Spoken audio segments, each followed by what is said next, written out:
はい、ワイゾーです。こんにちは。いつもご覧になっている皆さんありがとうございます。そして初めてご覧になった皆さん、はじめましてよろしくお願いいたします。今回の動画は大阪市福島区の阪神野田駅からスタートです。ここから不動29号線大阪臨海線を走ってリンクタウンまで行き、そこから不動63号線泉佐野岩出線を走り、双子池北の交差点まで走ります。そこから不動204号線堺阪南線を鳥取の交差点まで走って左折すると、今回の目的地食堂車の喫茶店が見えてきます。ここ阪神野田駅からの距離は約50キロ。所要時間はトイレ休憩や給油、渋滞などを考慮しないとほぼ1時間半ぐらいで到着できるかなと思います。信号が青に変わったので出発しようと思います。それでは張り切って参りましょう。なんで阪神の野田駅から出発したかというと、不動29号線大阪臨海線の起点だからです。不動29号線大阪臨海線なんですが、土日走るには大型のトラック少ないけれども、ひょっとしたら平日、それも朝走るときは大型のトラック多いんちゃうかなという心配がありますよね。それが実際どんなもんかっていうのを阪南市の食堂車で朝食を食べに行くこの動画で実際に走ってみて肌感で感じたことを皆さんにお伝えできたらなと思っています。起点である福島区周辺は大阪市の中央市場本庄があるので、朝のこの時間は市場に向かう車や市場から出てくる肉や魚、野菜や果物などを納品する車、そして市場に向かう車でいっぱいです。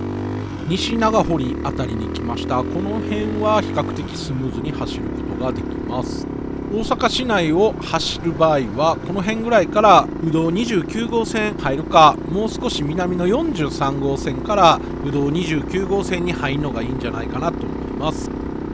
西成区北津森にあります北津森さんの定時路です。この辺あたりから南北に走る道で一番湾岸沿いを走る道になります。いよいよ臨海線の名の通りの道になってきました。左側に走っているのは阪神高速15号堺線です。大阪臨海線で最初に気をつけないといけないのがこの鶴見古線橋という南海塩見橋線、過去、高野線とも言います。かっこ土汁を、立体交差するこの古線橋なんですけれども、こちらが全てのバイクが立体交差部分を走ることができません。また重量の大きいトラックとかバスなんかも走行できひんので、そういった車、バイクは下の方を走ることになります。時々上を単車が走っていくのを見かけますが、故意ではないと思うんですけれども、気づかずに走って違反切符切られるのもなんだかなと思うので覚えておいてください。ちなみにこの幅の狭い古線橋、昔は大阪の市電が走ってた名残です。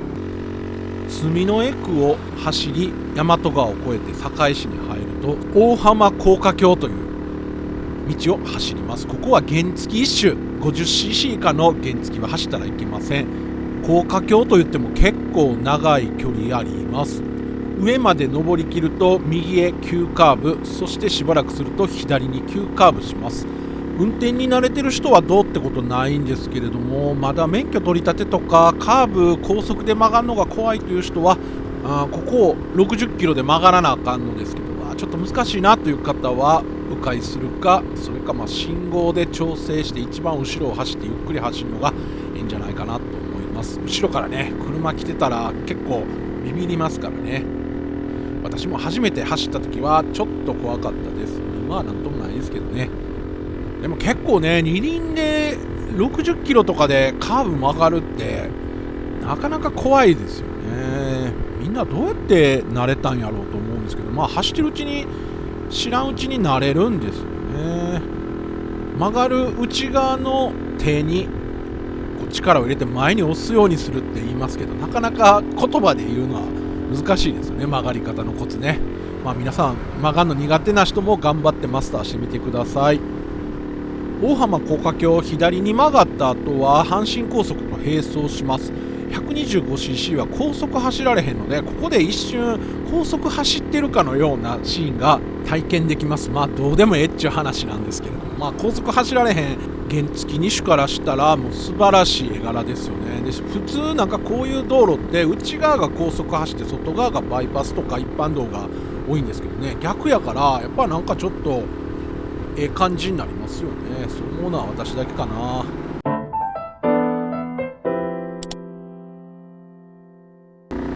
大浜高架橋を下ると湾岸部を走る道だけあって大型や特大車の走行が多くなります。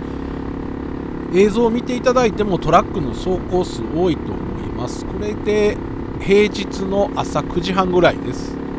ちょっと怖いわとかいう方、いやこれぐらいやったらなんとか走れるでっていう方の参考になればと思うんですけれども、もし大阪臨海線一応走ったろかと思う方もできたらこの辺走るときはマスクされる方がいいと思います。トラックによる黒煙もそうなんですけれども、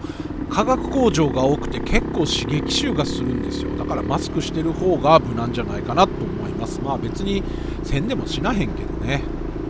大浜高架橋の時に90度の急カーブと言いましたが、この府道29号線大阪臨海線はその他にも数箇所90度のカーブが連続するところがあります。今見ていただいているのは浜寺公園あたりの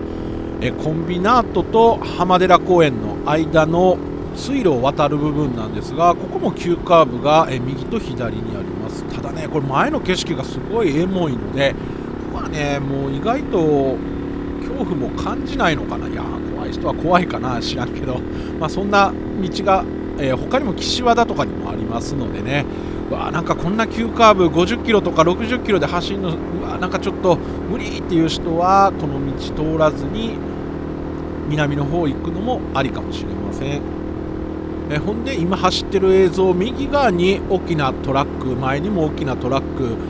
こういうのがね間走るの苦手っていう方は、ちょっとやっぱり平日の朝はこんな感じかなと参考にしていただければと思います。さっきご説明した90度の岸和田のとこ、右側南海並切ホールというホールがあるんですけど、ここもねこんな90度カーブを曲がらないといけません。この左にねなんかマグロ屋さんがあるみたい。これちょっと気になるのでねいつか行ってみたいと思うんですけど、もしこの動画見ててもうすでに行ったという方いらっしゃれば、どんなお店やったかコメントいただけると嬉しいなと思うんですけど、もう一個この90度カーブ高速で入るの嫌やという方はだいたい手前に信号があるのでわざと信号に引っかかるっていう方法もありかなと。信号青になってスタートしてると、30キロ40キロぐらいでこのカーブ入れるので、どうしても怖いけどこの道通らなあかんっていう方はそういう方法もありかなと思います。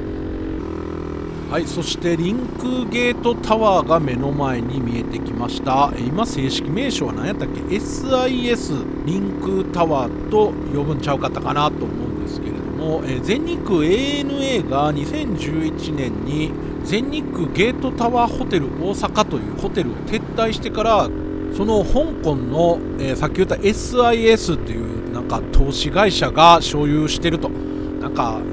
よくタックスヘブンとかいうバミューダかどっかにある席があるけど香港の会社だし、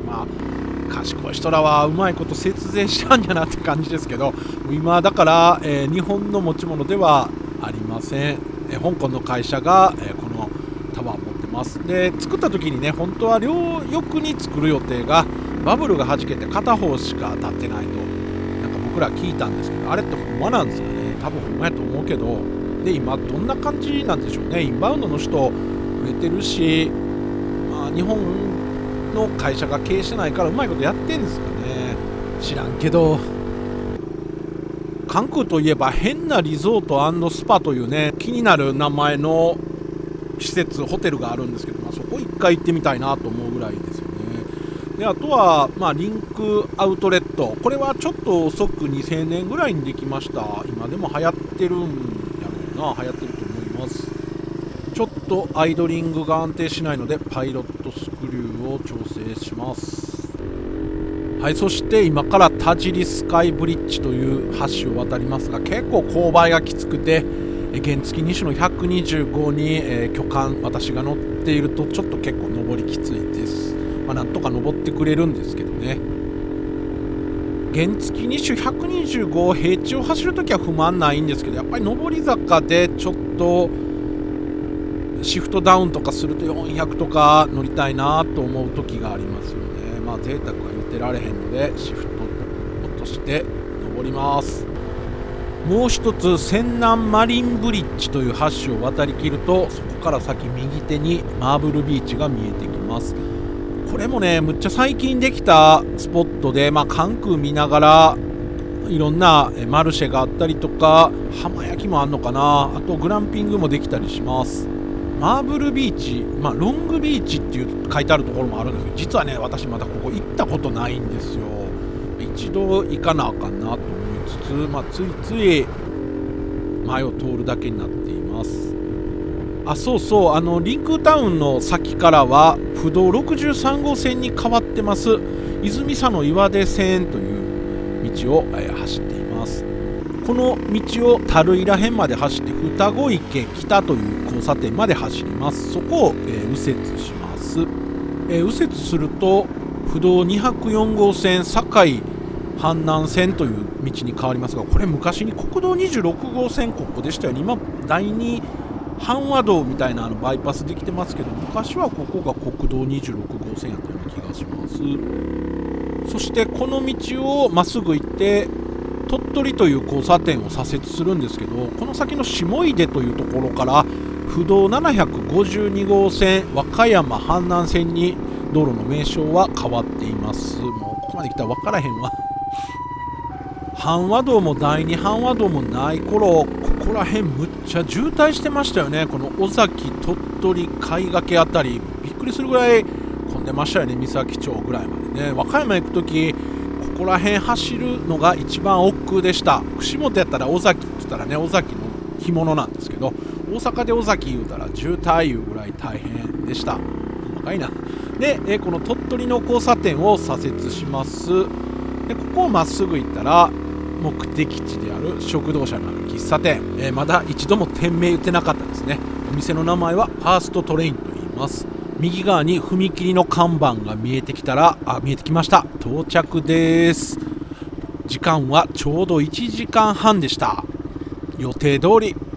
到着。食堂車と言いましたが、この列車現役当時は国鉄のオハ46という3等客車でした。現役時代に食堂車ではなかったことをご理解ください。阪南市観光協会のホームページには本物の電車で食べれる喫茶店と書いてありますが、これはね実は電車じゃないんですよね。客車です。車両にエンジンとかモーターがなくて自分で走ることができず、機関車に引っ張られる車両のことを客車とか列車とか言います。だからここでは客車とか列車という表現が正しいと思います。入り口はオリジナルの客車の扉ではなくて、後で改造した扉から入店します。むっちゃ誰もわからんと思うんですけど、オタク的な話をすると、このオハ46のこの本来あった扉、原型プレスドアというとっても珍しい扉なんです。どうでもいいけど、こんなまたオタクみたいな話すると誰も見てくれへんような番組になってしまうので、そんな話は置いといて、車内なんですけれども、従来ついてたクロスシートは取り外されてますが、窓の周りとか網棚とか天井とかはかなり原型を保っています。奥のテーブルは開放感があって、本当にこの食堂車として走っても人気が出そうなレイアウトになっています。特に天井は保存状態がよく JNR の刻印がある扇風機とかもあるんですが、もともとこの時代って車内で喫煙ができたので、天井のこのヤニの色は現役当時からのものになります。そしてこのトイレに行く扉、これが昔の客車そのものの重さでした。これは奥のトイレの扉なんで後からつけたものやと思います。このね重さと音がいい。この音はほんま許してもらえるんやったら20回ぐらい開けたり閉めたりしたいですよ。ガチャって結構重厚な音がするんですよね。でこの扉アルミサッシ化してますが、エッジゴムがちょっと結構カピカピでした。そりゃしゃあないわな。サボサシ触りたくなります。なんかこの辺もてっちゃんの血が騒いでますよね。この部分にいろいろ客車の情報が書いてあるんですが、ペンキで上書きされてるんですが、なんとなく情報を読み取ることができました。オハ46と書いてあります。パッと見た感じ、この車両スハ43やと思ったんですけど、元はスハ43でオハ46に改造されたんで、間違いではなかったようですね。オタク話はほどほどに食事の話をしたいと思います。モーニングの A セット、トースト目玉焼きサラダ注文しました。コーヒーが届いて料理を待ちます。コーヒーが美味しいのとフレッシュがちゃんとした動物性のミルクが出てくるのが嬉しいですよね。私の喫茶店の評価のこだわりです。違いがわかる男のコーヒーフレッシュなんて、そして A セット来ました。トーストに、目玉焼き、そしてハムとポテトと野菜が乗ってます。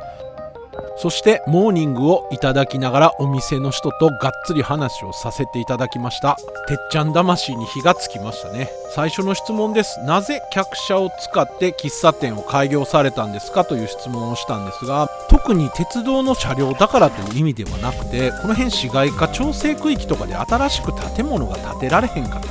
だから今でこそトレーラーハウスメジャーですけど、当時そんなものがなかったので、ちょうど国鉄が客車を売り出してたので、これやったらいけると思って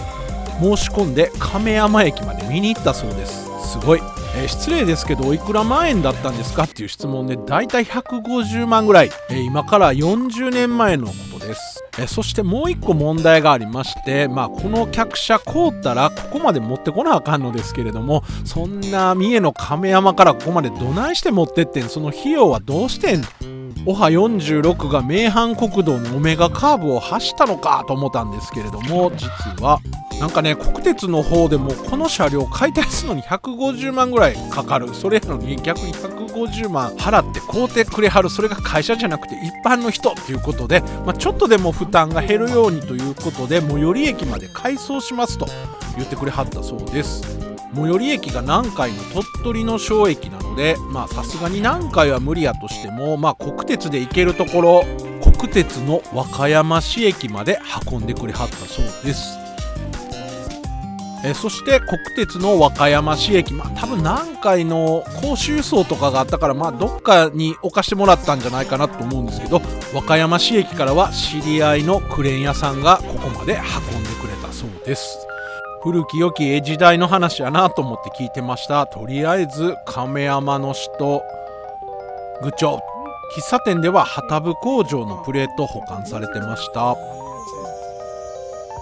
鉄道ファンではないと言われてましたが、線路と台車をそのまま活用するなど、意外と細部はこだわっているところが素晴らしいと思います。いかがだったでしょうか。来年で開業以来40年経つそうですが、鉄道ファンじゃなくてもツーリングにドライブに大阪府阪南市にありますファーストトレイン立ち寄られてはいかがでしょうか。さあ、そしたらまた1時間半かけて大阪市内の方に帰っていきたいと思います。最後にこの辺周辺のおすすめ情報をご覧ください。